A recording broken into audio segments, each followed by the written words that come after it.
On the edge of a windswept cliff, where the sea gnawed at the land like a restless hound, stood a lighthouse older than the town it guarded. Its keeper, Elias Voss, was a man carved from the same granite as the cliffs, weathered, solitary, and sharp with unspoken grief. He had arrived decades earlier, a young widower fleeing the memory of his wife, Clara, whose laughter had once been brighter than any beacon. Now, his hands were calloused from winding the lighthouse clockwork, his voice rusted by silence, and his heart a vault of shadows. The townsfolk whispered about him. They said the lighthouse did not merely pierce the dark, but consumed it, its beam a living thing that drank the night. Sailors swore they saw faces in the fog near its glow, flickers of loved ones long gone, fragments of laughter or tears. Elias knew the truth. The lantern's prism, forged from a meteorite that had fallen the night Clara died, did not repel the darkness.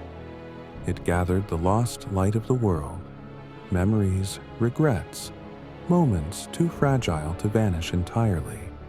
One autumn evening, as the northern lights frayed the sky into ribbons of jade and violet, a child appeared at the lighthouse door. She was drenched, her braids salted by the sea, clutching a moth-eaten doll. "I'm looking for my father," she said, her voice a threadbare thing. "His ship sank last winter. They say the lighthouse calls to the drowned."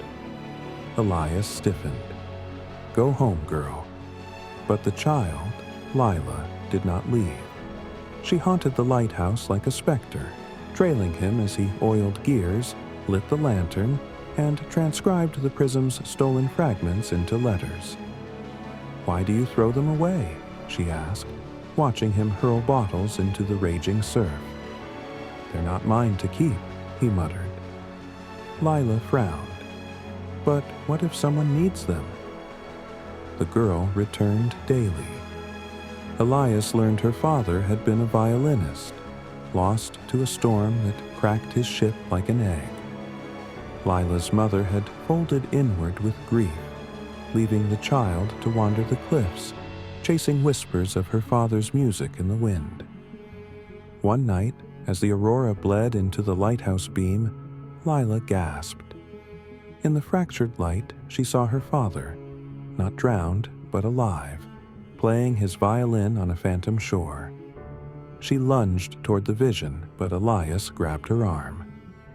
"It's just a memory," he said, his voice fraying. "They're all gone. The light. It traps what's left of them." Lila's eyes hardened. "Then why don't you free them?" Elias did not answer. Years ago, Clara had been the lighthouse keeper.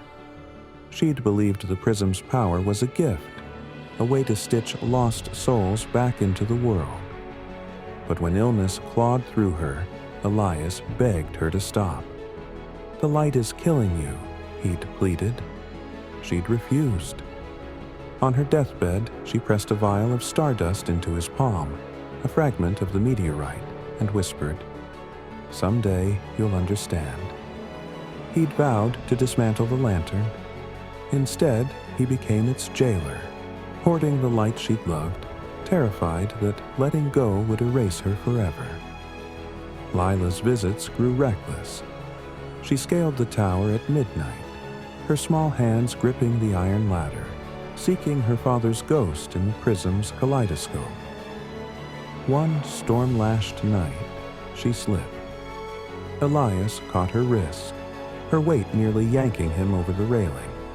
Below, the sea roared. "Let me go," she screamed, tears mingling with rain.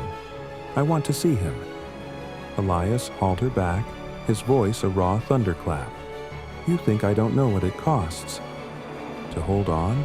To see them?" For the first time, Lila saw the truth in his eyes, the flicker of Clara's face in the lantern's core, preserved like a firefly in amber. At dawn, Elias climbed the tower, Lila trailing behind. He opened the prism, its heart pulsing with stolen light.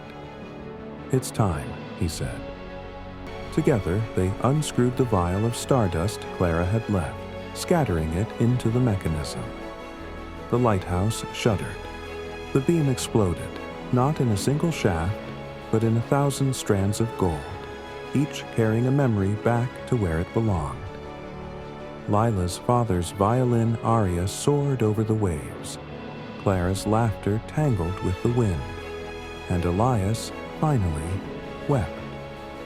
The next morning, the townsfolk found the lighthouse dark, its lantern cold. On the shore, they discovered Elias's empty coat and a single bottle. Inside was a note in a child's hand. "Thank you." Years later, sailors still tell of a phantom lighthouse that appears in storms, its beam a tapestry of reunited souls. And if you listen closely, they say, you can hear two voices in the fog, a man and a child, laughing.